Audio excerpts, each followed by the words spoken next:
So let me outline the test in 15.3, the 5 steps that we always do. And then we're going to look at the some examples of this hypothesis test. You will have one new table. This is the critical values for the Sine test. And what we're going to be doing today, this procedure is called the one sample Sine test. And this is for use in section 15.3. And I'll bring this table back later. All right, let's go through the 5 steps, and then we'll get into some examples and get into the details, into the weeds a little bit. So this is called the one sample Sine test. And it's called the Sine test because you're going to see a bunch of, positives and negatives, where all you're interested in is pluses or minuses, and you count up the number of pluses and minuses is the way that this works.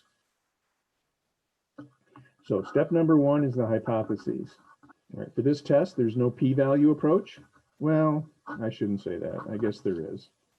But it's not a p-value that you're necessarily going to get from a calculator function in the test menu of the stats menu on the calculator. All right, so there's 3 different types. There's the one-tailed left test, the one-tailed right test, and the two-tailed test. So this will parallel a lot of the things that we've done so far in the course. The difference is that the claim is going to be made about a median, and the variable that we're going to be using for the median is just capital M. It's not mu, it's not the script letter U that we're using. And the statement is very similar to what we did in section 10.3, where, maybe I'll turn on this. In section 10.3, where we have the median equals some number, all right? And so this number is going to be our M sub 0. Someone makes a claim that the median is equal to some number. And then in a one-tailed left test, the median is less than that number. In the null hypothesis is always the same in all of these. It's that, as usual, it's the sign in the alternative that changes for the different kinds of tests. Now you'll have to specify the M0, and usually that will appear in the claim, but it is a number, a specific number. Number 2, step 2 of the hypothesis test. There's no change here. There's a level of significance that we have to identify. That's our alpha value, and that will be given to us in the problem. Typically, if it's not, then we usually use 0.05. All right, so there's no I keep saying that because typically there's no p-value approach because there's not a parametric distribution, but this is the one non-parametric test that we can run where we actually do have a p-value, but it's linked to the binomial instead. Okay, so K is going to be the test statistic. How we determine K is different. And there are 2 different versions. We have a small sample version, small sample size, and the bigger sample size. And then what we do is we, to make the decision, we compare the critical value K to this test statistic here. And based on their relationship, we reject or not the null hypothesis.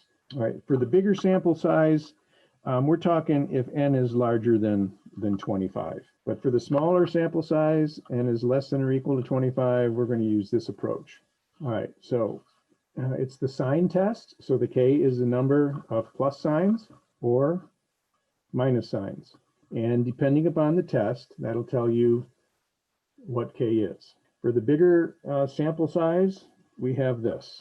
We're going back to the Z, the normal distribution, because remember, if we have a large enough sample size, doesn't matter if we have outliers, doesn't matter if we use n greater than 30 before, but the K is determined the same way over here as K is determined. We're going to add 0.05 and then subtract n over 2. And all of that is divided by square root of n over 2. It's a little bit more of a complicated test statistic, but then we go and see if we reject the null hypothesis, we go to the z distribution and use parametric measures. The p-value, well, there's two different ones here. This one over here, to get the p-value, we're going to use normal CDF because we're dealing in a normal distribution with this critical value here. However, this one over here, the p-value is going to be linked to the binomial.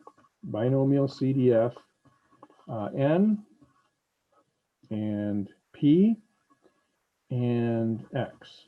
Okay, so what do we enter into those functions? For this test, n is the sample size. P is going to be 1/2. We're making a claim about the median. And so what we're doing the binomial on here is the number of outcomes that fall less than the median.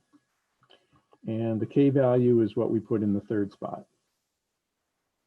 Number of pluses and minuses. So if n is, say, 20, then we would expect the number of plus or minus signs to be right around 10. K represents, the plus signs represent the number of data values that are above the median, and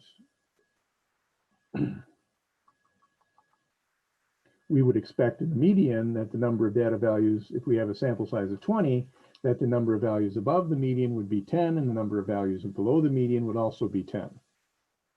But we'll get into this as we look at an example. All right. Step 4 and step 5 of the hypothesis test. We can use the p-value approach because we have calculated a p-value, and we can in both cases. So as before, p is less than alpha, we reject the null hypothesis.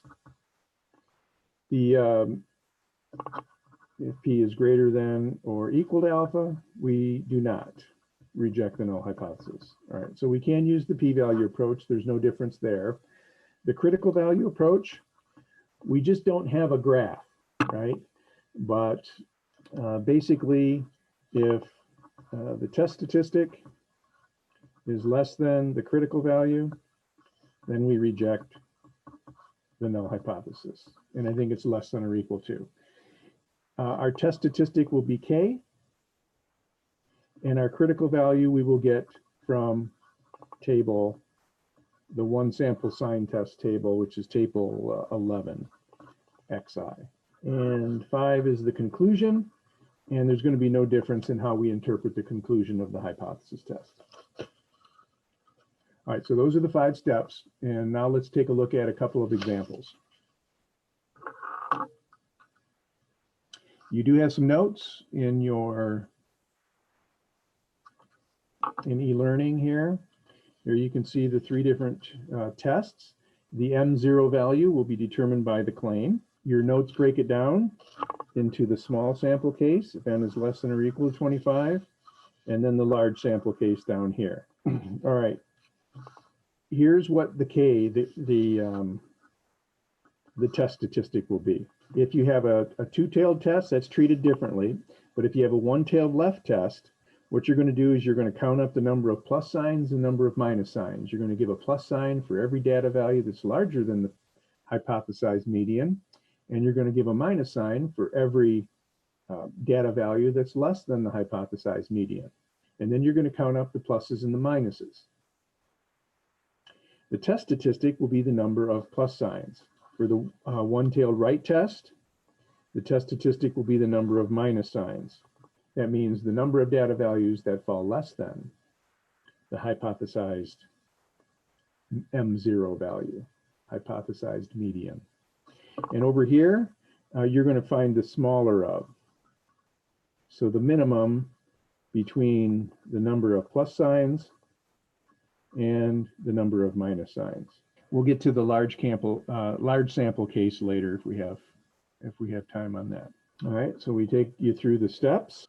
Here is kind of what I mentioned earlier. Test statistic is k, number of plus signs, number of minus signs. And let's take a look at an example. You can see how all this works. All right, so age of the bride, and we'll go through the 5 steps, and you can see that generally what you're going to have in these examples, you're not going to have any summary statistics. Nobody's going to give you what the median is, but we can, that's one of the things that we want to calculate is the sample median. So it's probably a good idea to enter in these data values into your calculator. Or you can just arrange them and calculate the sample median by hand. All right, so let's read the claim, and then based on the claim, we're going to go put a plus or a minus sign next to each one of these data values. Plus or minus is a sign. So this is a Sine test. The sociologist feels that the median age at which women marry in Cook County, Illinois, is less than the median age of 26.9 throughout the United States. So on average, they are saying that brides get married on average at age 26.9, so close to 27 years old is the average. So in our null hypothesis, we're going to say that the median is 26.9. So this 26.9 is the mu0 value. So this should look familiar to what we've done in section 10.3. The only difference is that instead of the mean being 26.9, back then we used the median being 26.9, we used the mean, population mean. All right, so the alternative and goes to the claim. And the sociologist feels that the median age is less than the national average. So here is the claim by the sociologist. So we'll put the word claim. And M is the median age of first marriage by brides. Okay, so 26.9, someone made a claim that that was the median. So what we do as researchers is we assume that that is the case. We assume that to be true. So to run this test, we're going to go through every single data value. Remember, they're going to be small because this is the method that we use if k is less than 25. We have 4, 5, 1, 2, 3, 4, 5. We've got 20 different data values here. So n equals 20, and 20 is less than 25. So therefore, we're going to use this one. Now, 26.9 is our kind of our boundary value there. That's our hypothesized median. 31 is larger than that. So what we're going to do is we're going to put a plus sign next to 31. 27 is larger than 26.9. So we're going to put a plus sign next to that one. 25 is less than 26.9. So we'll put a minus. 21 is less than, 27 greater. So just go through all of the values indicating a plus sign or a minus sign. Every time you see a number larger than 26.9, you put a plus sign. And every time you see a number less than 26.9, you put a minus sign. So you've got all of the data values labeled. Now off to the side, we're going to put a little table. And we're going to indicate the number of plus signs, the number of minus signs, and the number of zeros. Zeros would mean that we have a data value that's exactly equal to our assumed median. So if there was a data value here that said 26.9, it's not above or it's not below. So therefore, we would just record it as a 0. Now the n that we use is equal to the sum of plus signs plus minus signs. And I write that here. It's not going to apply here, but so n makes up these two. If you have any zeros, we're going to ignore them. If you have any data values that match the median itself, we're going to ignore it. All right, so we're going to count up the number of plus signs. 1, 2, 3, 4, 5, 6, 7, 8. So there are 8 plus signs. And that must mean there are 12 minus signs because there are no zeros. 1, 2, 3, 4, 5, 6, 7, 8, 9, 10, 11, 12. Yep. Now, usually it's going to be the case that the test statistic is the smaller of those two numbers. But when we have a one-tailed test, we need to be sure that we're using this the correct version. Now, this is a one-tailed left test because of the less than sign. So we have to go to the less than. And then the test statistic will be the number of plus signs. So you're either going to choose the number of plus signs to be your test statistic or the number of minus signs. For a one-tailed left test, you're going to select the number of plus signs. And notice that the number of plus signs is indeed the smaller of these two numbers. So our test statistic, K, number of plus signs, since H1 contains the less than sign. So K equals 8. All right, so the p-value, notice we're not punching anything into the calculator at this point. The p-value is binomial CDF. Our n is 20. We're always going to write 1/2 for the p-value here, because half of the data values will be above the median and half of the data values will be below the median. And then what goes here is the k value. Now, before I calculate that, I want to go to the table. All right, so for this table, Sine Test, you have two things. You have, this is not degrees of freedom here, this is n. So you want to go all the way down to n is equal to 20. And notice that the table only goes to 25, because if we have anything larger than 25, we're going to use the other method. All right, so we go to 20. And then for this test, we have alpha is equal to 0.05. And we have a one-tailed left test. So it's one tail. So 0.05, all in one tail. So we're going to go all the way over here. You see 0.05 here and 0.05 here, but this 0.05 is if we were dealing with a two-tailed test, in which case 0.025 would be in each of the individual tails. But this is a column we want because we have a 0.05 alpha, and we're putting all that alpha into one tail. So where this matches, and we go all the way down to 20, and there's the critical value right there. So we have n is equal to 20. We have alpha equals 0.05, one tail, and we go down and we match, and the critical value here is 5.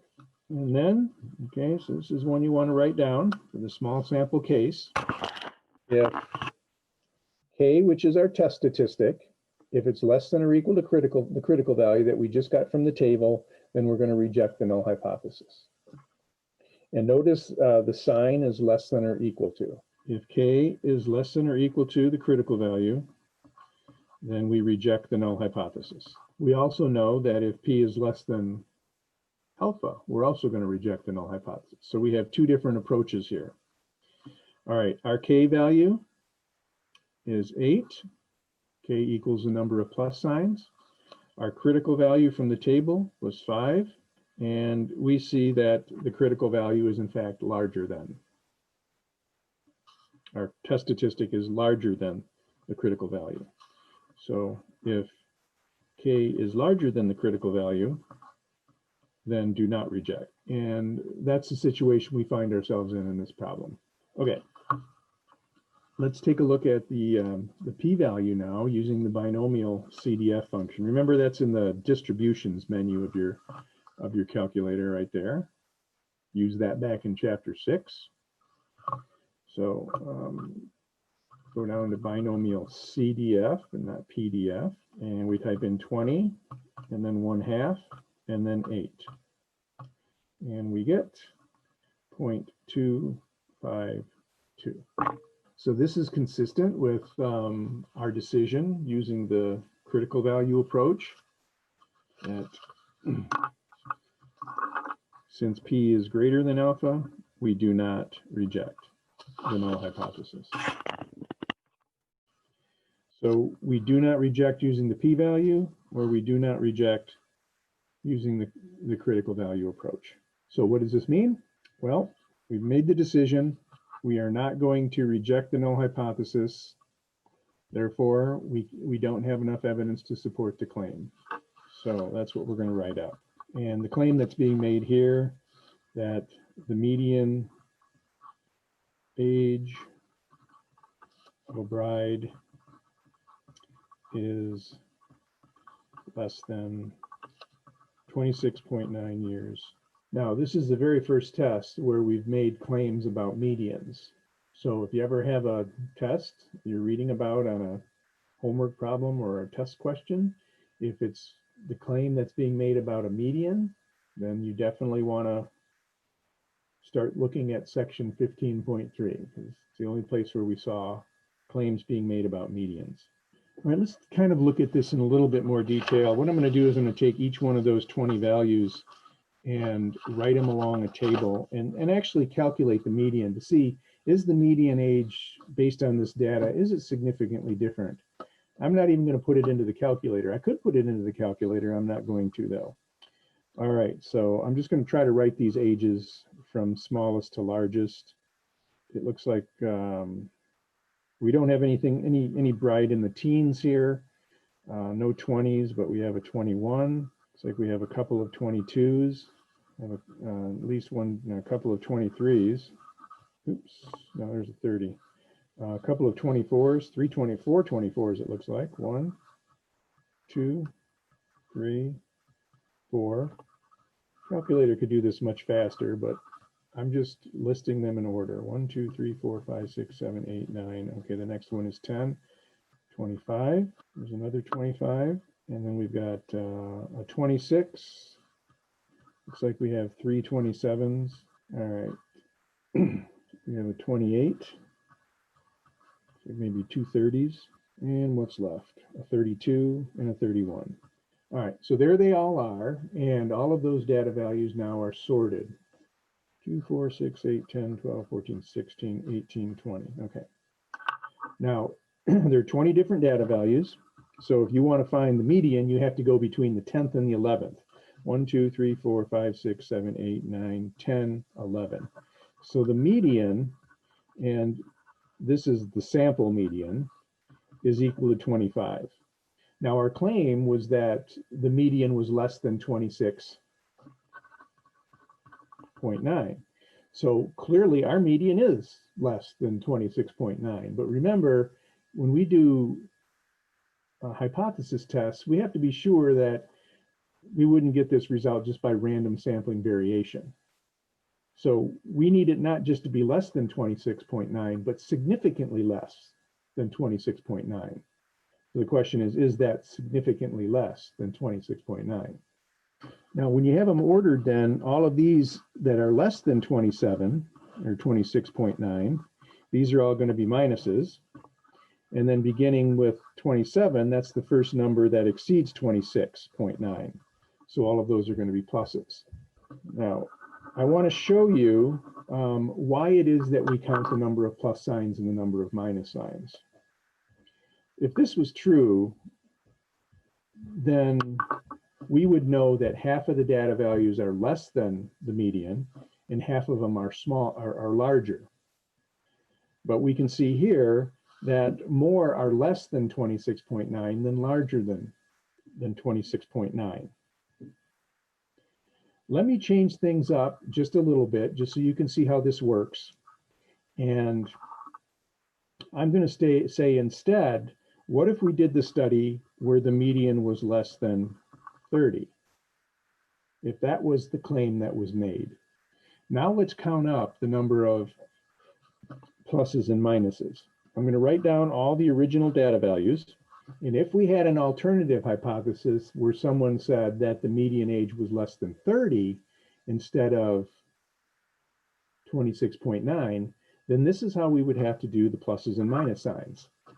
Here's 30 right in here. So these two would get zeros because they equal exactly 30. 31 would be a plus, 32 would be a plus.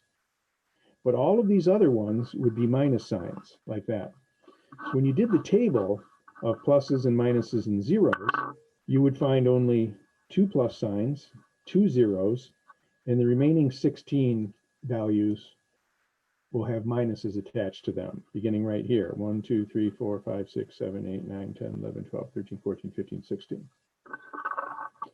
All right. We didn't change the data set, so the sample median still is 25. But when someone makes a claim that the median is less than 30, we do see in our sample that it's less than 30. So the question is, if we change the claim, is 25 significantly less than 30? All right, so let's repeat the steps. First, you're going to choose k to be equal to 2, number of minus signs or plus signs. The p-value is binomial CDF. We still have 20 data values. P is still 1/2, but now the value of k changes. Before it was 6. No, before it was 8. Now it's only 2.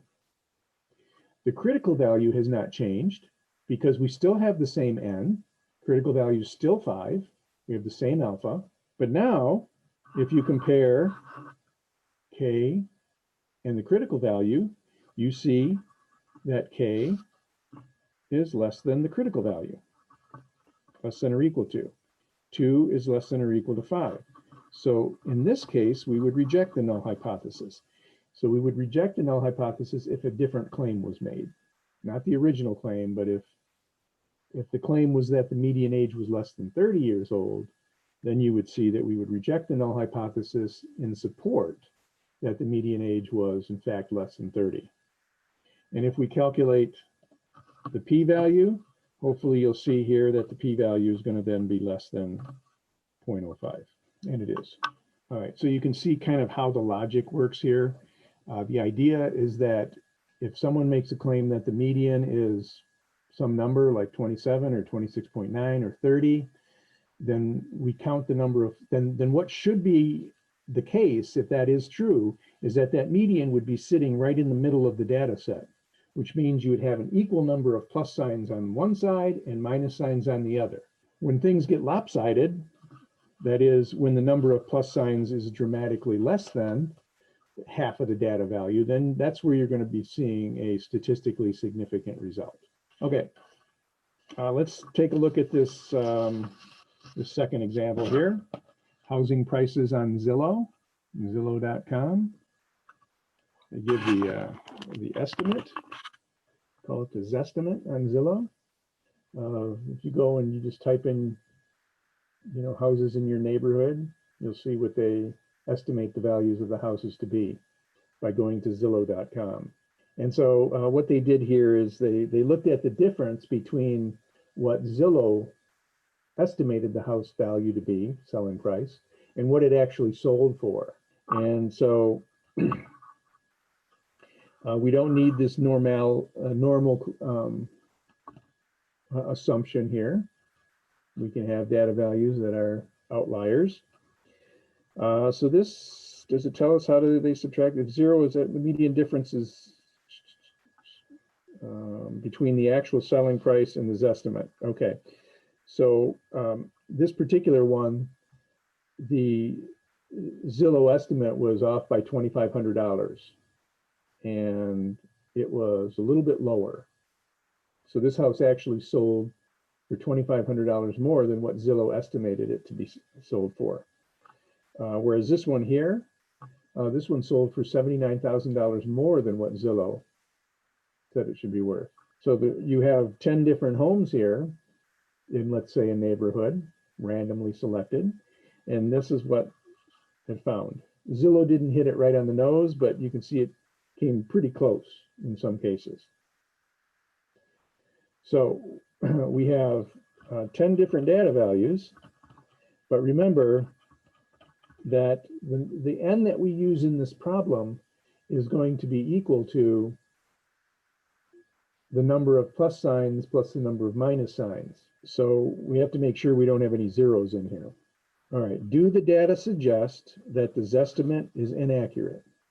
Okay, now it didn't say that the Zestimate gives you a, you know, an underestimate on average, or it gives you an overestimate on average. It just says it's different. And so there's no commitment to a less than or a greater than sign is inaccurate. And inaccurate can mean inaccurate on the high side or inaccurate on the low side. Let's go through this, the 5 steps.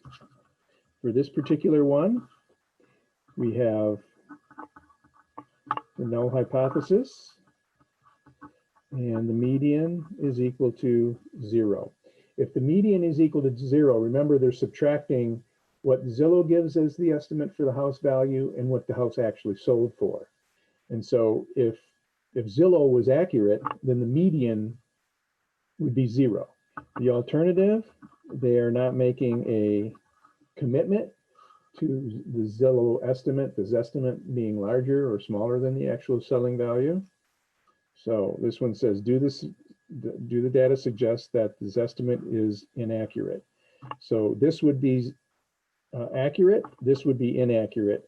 So the claim would be the alternative. And M equals the median difference between the estimate on Zillow and the actual selling price of the house.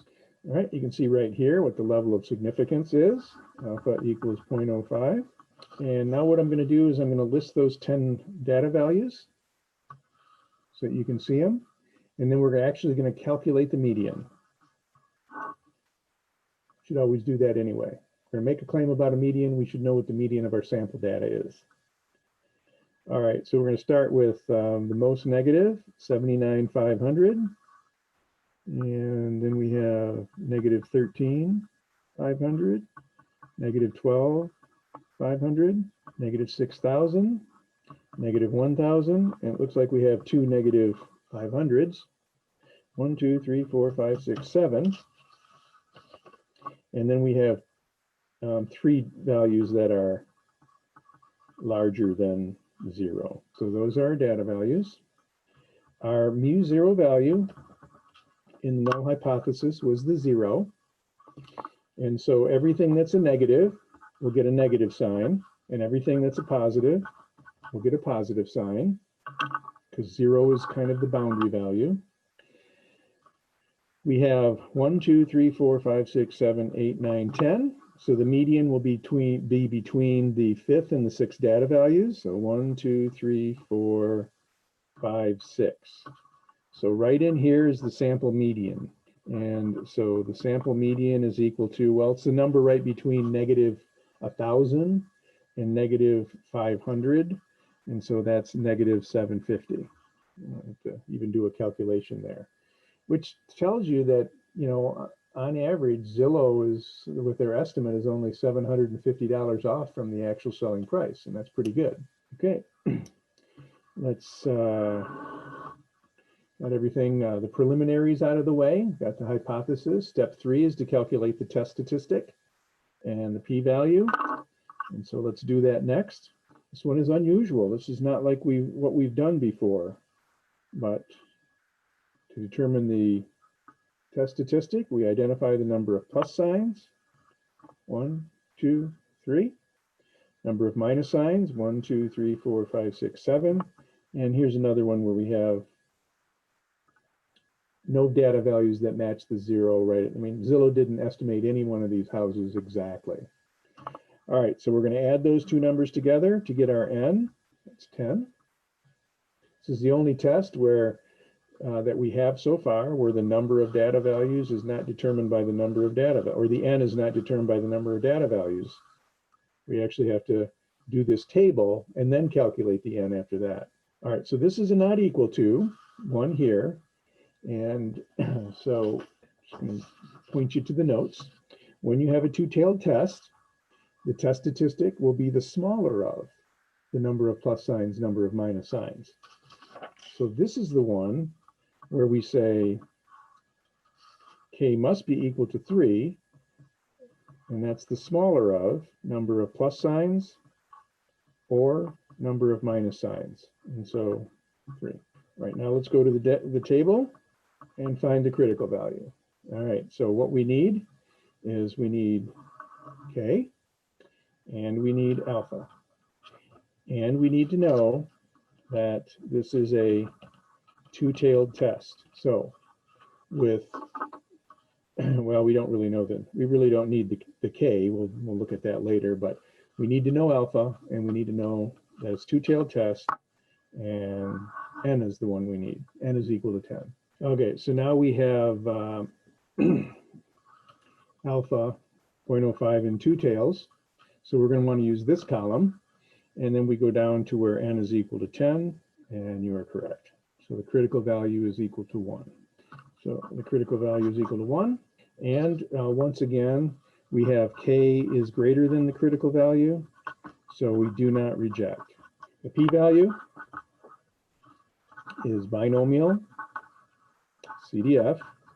We've got the value of n, and then we have p, which is always 1/2, and then we have our test statistic, which is, now we should find an alpha that's larger than 0.05 here, if all is right, because we're going to fail to reject the null hypothesis. 10, 3.172.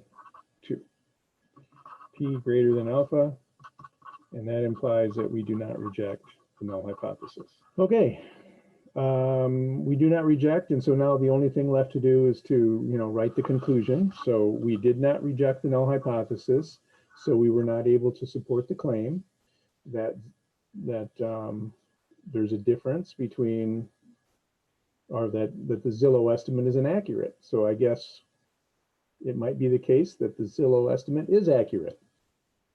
We would need to go through and do further study to determine that. So there's no evidence to support the claim that the Zillow estimate is inaccurate based on our data.